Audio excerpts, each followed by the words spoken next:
ومرحبا بكم. ان شاء الله يا ربي تكونوا بالف خير وعافيه.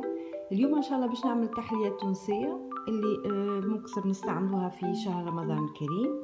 باش نبدا على بركه الله. باش نبدا بالعجين. عندي 250 غرام سميد ارتب، هوني عندي مغرفتين كبار زيت مع مغرفتين زبده.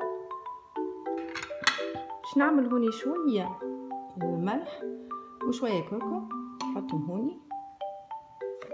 نحط خليط الزبده والزيت وش نبدا نعجنهم. باش نعمل عجينه لازم تكون متماسكه. عندي هوني شويه ماء دافي،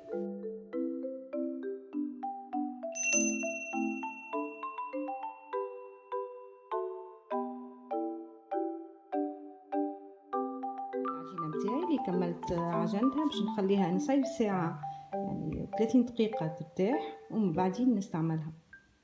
بعد نص ساعه من اللي العجينه ارتاحت توا باش ناخذ الشطر نتاعها.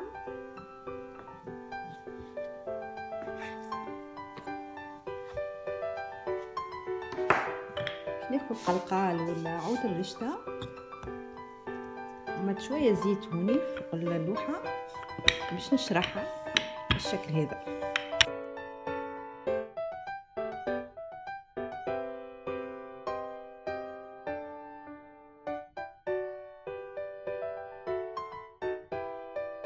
بعد ما شرحتها كيف نتراو توا باش نعملها شرائح صغيره.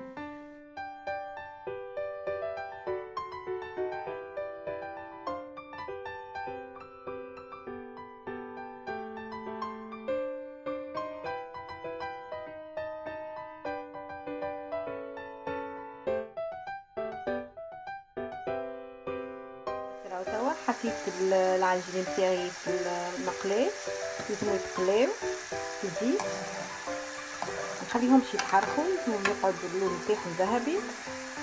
هذا هو العجين نتاعي بعد ما طيبته خليته في الزيت. عندي هوني تمر 150 غرام، هوني عندي فواكه جافة، عندي عين الجمل، لوز وبيستاش، وهوني عندي العسل. باش نخلط الفاكهة توا.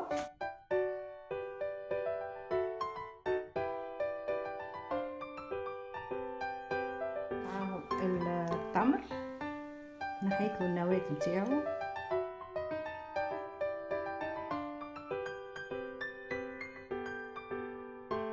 توا باش نستعمل العسل الكود نتاعي.